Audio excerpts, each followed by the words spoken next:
What if the very thing standing between you and financial freedom isn't a lack of money, but a lack of the right kind of faith?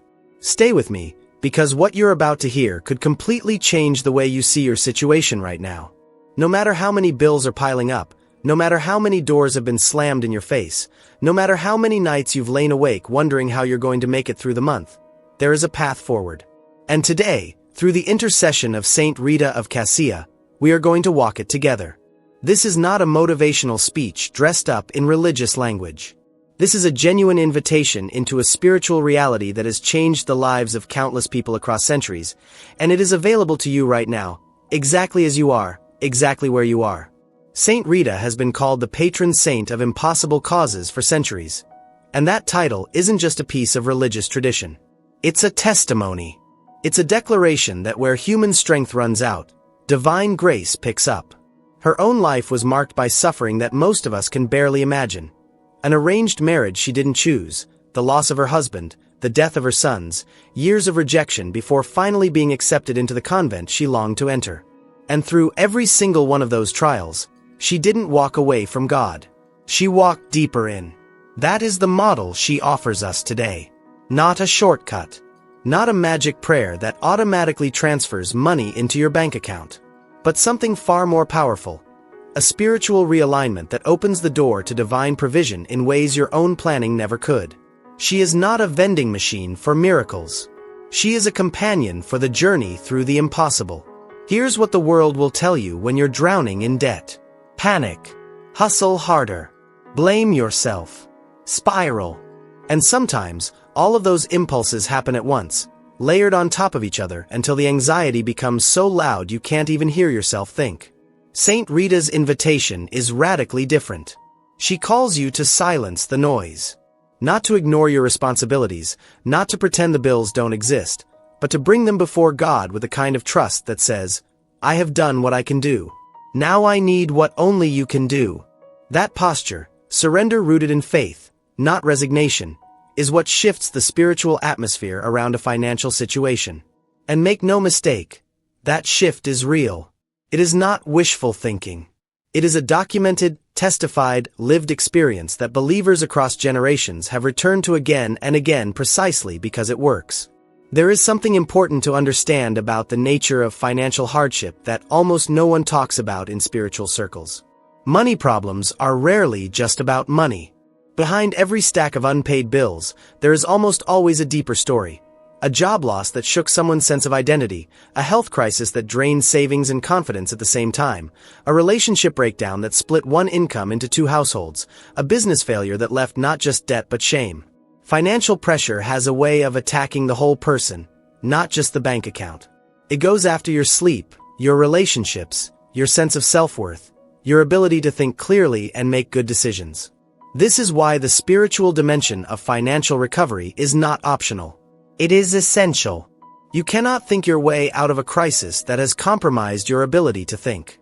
True prosperity, seen through the lens of Saint Rita's life, never begins with a number in a bank account. It begins with the ordering of the soul. When your interior life is aligned with God's will, when your heart is free of the bitterness and fear that financial pressure so easily breeds, you become capable of seeing opportunities that anxiety was previously hiding from you. You start making clearer decisions. You stop self-sabotaging out of desperation. You begin to notice doors that were always there but that fear had taught you to walk past. This is the miracle that so many people miss. They're waiting for God to drop a check from the sky when He's already placed the solution in a conversation, a connection, a skill, or an idea that's sitting right in front of them. The prayer doesn't change God's willingness to help. It changes your capacity to receive what He has already been trying to give. And this isn't just theology. The Living Hope community has been filled with testimonies from people who were exactly where you might be right now. People who prayed to Saint Rita over suffocating debt, credit card balances they couldn't pay, medical bills that seemed insurmountable, mortgages on the edge of foreclosure, and who watched things shift. Not always dramatically overnight, but shift. A phone call that came out of nowhere. A job offer in a field they hadn't even applied to. A creditor who unexpectedly agreed to settle for less. A family member who felt moved to help in a way they never had before. A creative idea that arrived during prayer and became a source of income within months. When you pray, you step into a current of grace that connects you to possibilities your fear-saturated mind couldn't conceive of on its own. There is also something profound that happens when believers pray together rather than suffering in isolation. The weight of financial shame, and it is a form of shame, even when circumstances weren't your fault, tends to keep people quiet. People don't talk about debt the way they talk about other struggles. There's a silence around it that makes it feel uniquely defeating. But the communion of prayer breaks that silence. When you bring your need before God and join your prayer with others who are trusting Him for the same kind of breakthrough, something shifts in the spiritual realm that simply does not happen when you carry the burden alone. The load lightens. The path clarifies. The provision comes. Community is not just comfort. It is a catalyst for the miraculous. It is also worth reflecting on what gratitude does inside a financial crisis. Gratitude sounds almost offensive when you're behind on rent. It can feel like a spiritual platitude offered by people who have never had to choose between groceries and electricity. But genuine gratitude, the kind that is chosen deliberately in the middle of difficulty, does something measurable to the human mind and spirit. It interrupts the scarcity loop. It reminds you of resources you actually have that fear had caused you to discount. It realigns your perception so that you stop seeing only what is missing and begin to notice what is present and workable. Saint Rita practiced radical gratitude even in the convent's hardest seasons, and that gratitude was the soil in which her most extraordinary miracles grew. So here is the invitation I want to extend to you right now. Bring it all. Every bill that's overdue. Every financial decision you regret. Every dream of stability that fear has told you is out of reach. Every worry about how you're going to take care of your family next month. Lay it all at the feet of Saint Rita today. She who grew roses in the dead of winter, not because conditions were favorable, but because faith commanded them to bloom, is interceding for you even now. The impossible is not a barrier to her. It is her specialty. And your situation, however extreme it feels from the inside, is well within the reach of what God has handled before. As you close out this prayer, I want you to do something intentional. Choose right now to release the weight of it. Not pretend it doesn't exist. Not deny the reality of what you're facing. But refuse to carry it as if you are alone. Because you are not alone. Divine prosperity is not a lottery. It is a flow of abundance that begins with gratitude for what is already present, deepens through perseverance in prayer, and expands as you align your daily choices with the wisdom that comes from above. Saint Rita is walking alongside you.